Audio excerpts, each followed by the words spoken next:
Students welcome to my channel set commerce classes. मैं हूं Praveen sir और मैं इस वीडियो में आप लोगों से डिस्कस करने जा रहा हूं illustration number 29 of chapter retirement of a partner from the book T S. Grewal. Edition है बुक का 2024। इस इलस्ट्रेशन 29 में आपको बच्चों 3 पार्टनर्स गिवन है जिनके नाम है ए, बी एंड सी। ये लोग जो हैं आपस में प्रॉफिट शेयर किया करते हैं इन द रेशियो 3:2:1। इनकी बैलेंस शीट हमें दे रखी है ऑन 31 मार्च 2024। इसकी लायबिलिटी साइड में बच्चों आपको दिया हुआ है सन्ड्री क्रेडिटर्स जो कि है ₹16,000 और जनरल रिजर्व दे रखा है बच्चों जो कि है ₹60,000। उसके अलावा इनकी कैपिटल्स दे रखी हैं बच्चों आपको ए, बी और सी। इन तीनों की कैपिटल 1 लाख है। मैं सीधा इसको बाहर ही लिख रहा हूं बच्चों। और टोटल दे रखा है आपको ₹3,76,000। ये तो हो गए बच्चों लायबिलिटी साइड। एसेट साइड में क्या दे रखा है वो देख लीजिए। एसेट साइड में कैश इन हैंड दे रखा है, समझ जाइएगा वे कैश इन हैंड लिखा है 6,000। कैश एट बैंक दे रखा है आपको ₹10,000। उसके अलावा सन्ड्री डेटर्स दे रखे हैं आपको ₹90,000। स्टॉक इन हैंड दे रखा है आपको ₹70,000। मशीनरी दे रखी है आपको ₹60,000 और बिल्डिंग गिवन है ₹1,40,000। टोटल है 3,76,000। क्लियर बच्चों? ये तो है आपको जो बैलेंस शीट दे रखी है। ठीक है बच्चों, ये लायबिलिटीज की वैल्यू है और ये आपकी एसेट्स की वैल्यूज हैं। अब ये बताया गया जो सी है, इनमें से जो सी है वो रिटायर हो गया है 1 अप्रैल 2024 को। ठीक है बच्चों, बैलेंस शीट बनने के जस्ट एक दिन बाद या नया साल के पहले दिन ही वो रिटायर हो गया नए फाइनेंशियल ईयर के। ये भी कहा गया है कि जो सी का फाइनल अमाउंट ड्यू होगा वो तुरंत नहीं पे किया जाएगा, 30 जून 2024 को पे किया जाएगा।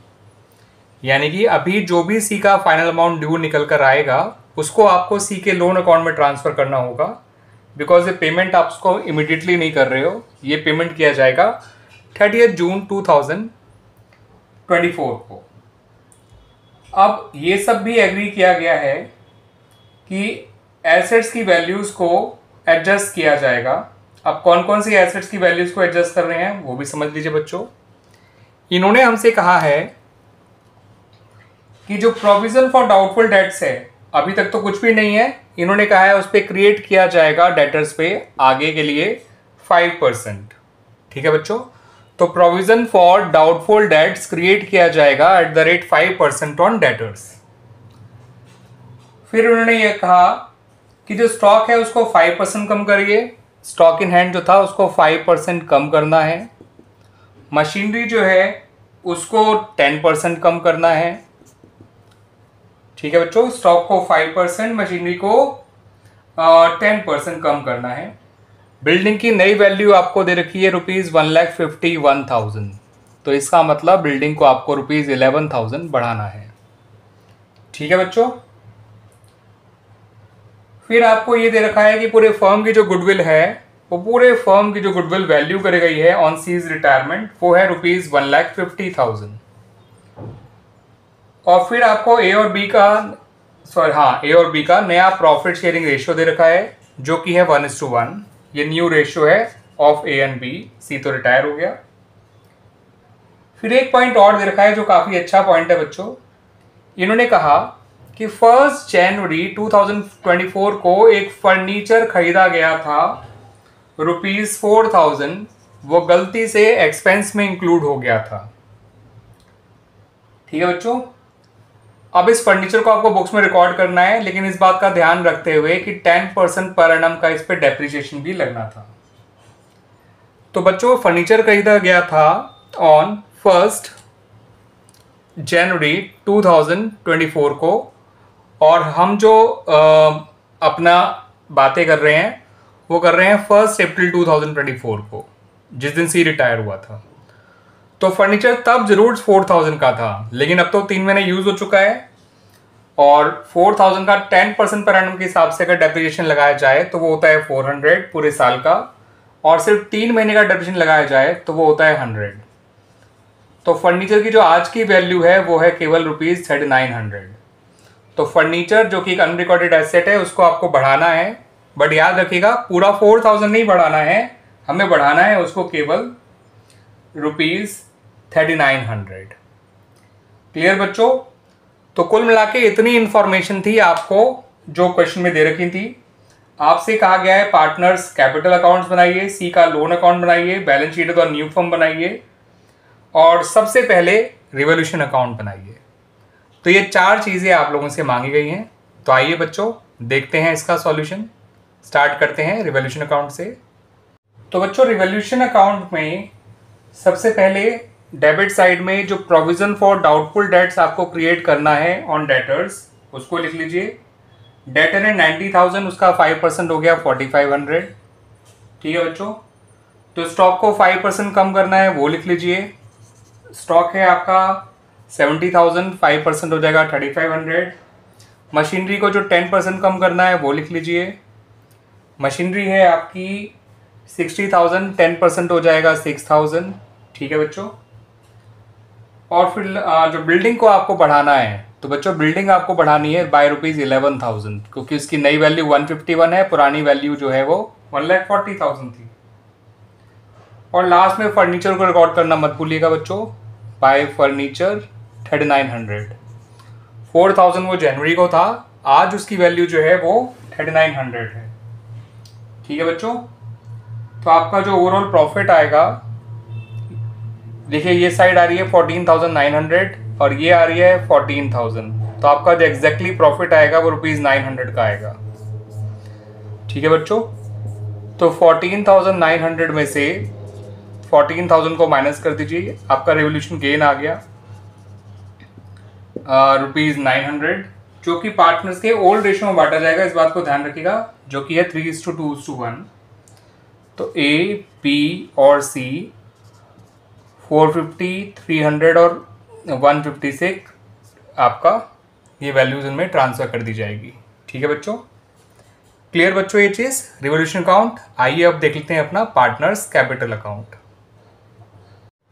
तो बच्चों जब पार्टनर्स कैपिटल अकाउंट्स आप बनाएंगे तो सबसे पहले जो आप लिखेंगे that is the opening balance of partners capital accounts, जो कि तीनों का ही ₹1 लाख था बच्चों। ए, बी और सी तीनों के जो बैलेंसेस थे वो ₹1 लाख थे। ठीक है बच्चों? उसके बाद जो बच्चों आपको करना है ट्रीटमेंट, जो बैलेंस शीट के अंदर जनरल रिजर्व दे रखा है उसको आप बांट दीजिए among the partners in their old ratio. Old ratio 3:1 है, तो 30,000, 20,000 और 10,000। बैलेंस शीट में उसके बाद कुछ भी नहीं है बढ़ने लायक अदर देन जनरल रिजर्व। तो फिर आप जो है जो आपका रिवोल्यूशन का गेन आया था वो लिख दीजिए बाय रिवोल्यूशन अकाउंट करके क्रेडिट साइड में, बिकॉज गेन रिवोल्यूशन अकाउंट के जो कैपिटल अकाउंट के क्रेडिट साइड में ट्रांसफर किया जाता है रिवोल्यूशन गेन। अगर रिवोल्यूशन लॉस हुआ होता तो हम डेबिट साइड में ट्रांसफर करते। ठीक है बच्चों? अब आपको बस ट्रीटमेंट ऑफ गुडविल और करना है कैपिटल अकाउंट के अंदर। तो ट्रीटमेंट ऑफ गुडविल जो है उसके वो करा जाता है गेनिंग रेशियो में। ठीक है? और जो पार्टनर रिटायर हुआ है सी, उसके हिस्से की गुडविल आप निकालेंगे तो सी का हिस्सा है 1/6, ये आ जाएगा ₹25,000। क्लियर बच्चों? और ए और बी का क्योंकि हमें नया रेशियो दे रखा है इक्वल। ठीक है बच्चों? आप ये लोग वर्किंग नोट ये काम वर्किंग नोट में करिएगा, मैं तो यहाँ करके पीछे रब कर दूंगा। इनके नए शेयर में से इनके पुराने शेयर को माइनस कर दीजिए, तो ए का गेन आएगा 0, बी का गेन आएगा 1/6। इसका मतलब केवल बी ही है जो गेन कर रहा है, ए तो सेक्रीफाइस कर रहा है। सॉरी बच्चों, ए ना सेक्रीफाइस कर रहा है ना गेन कर रहा है, बिकॉज ए का गेन 0 आया है। तो जो ये 25,000 रुपये सी को दिए जाएंगे वो केवल बी से लेकर सी को दे दिए जाएंगे। इसके लिए बी तो है वो जो डेबिट हो जाएगा और सी जो है क्रेडिट हो जाएगा।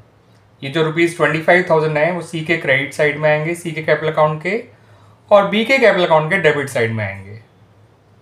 इसको हम कुछ ऐसे लिखेंगे बच्चों, बाय बीज कैपिटल अकाउंट, और अमाउंट लिखेंगे सी में 25,000, और यहाँ लिखेंगे टू सीज कैपिटल अकाउंट और अमाउंट लिखेंगे बी में। ठीक है बच्चों, गेनिंग पार्टनर के डेबिट साइड में और रिटायरिंग पार्टनर के क्रेडिट साइड में। क्लियर बच्चों? अब इसमें ऐसा कुछ नहीं है जो पार्टनर्स कैपिटल अकाउंट में रिकॉर्ड किया जाए। अब ए बी सी में से सबसे पहले आप सी का अकाउंट बैलेंस करेंगे और जो भी सी का फाइनल पैसा होगा उसके लोन अकाउंट में ट्रांसफर कर देंगे, क्योंकि पेमेंट जो है सी को अभी नहीं किया जाएगा, आज से 3 महीने बाद किया जाएगा 30 जून को। तो देखिए बच्चों सी का बैलेंस कितना आता है। 1 लाख ये है, 10,000 ये है, 1,10,000, 1,35,150। ठीक है बच्चों, 135,150, और सी की डेबिट साइड में कुछ भी नहीं है, तो यही सी का फाइनल बैलेंस होगा जो उसके लोन अकाउंट में जाएगा, 135,150। अब ए और बी का क्लोजिंग बैलेंस निकाल लीजिए कैपिटल का। यह 1,30,450, 130,450। ए की डेबिट साइड में कुछ भी नहीं है, तो यही ए का क्लोजिंग बैलेंस हो जाएगा 130,450।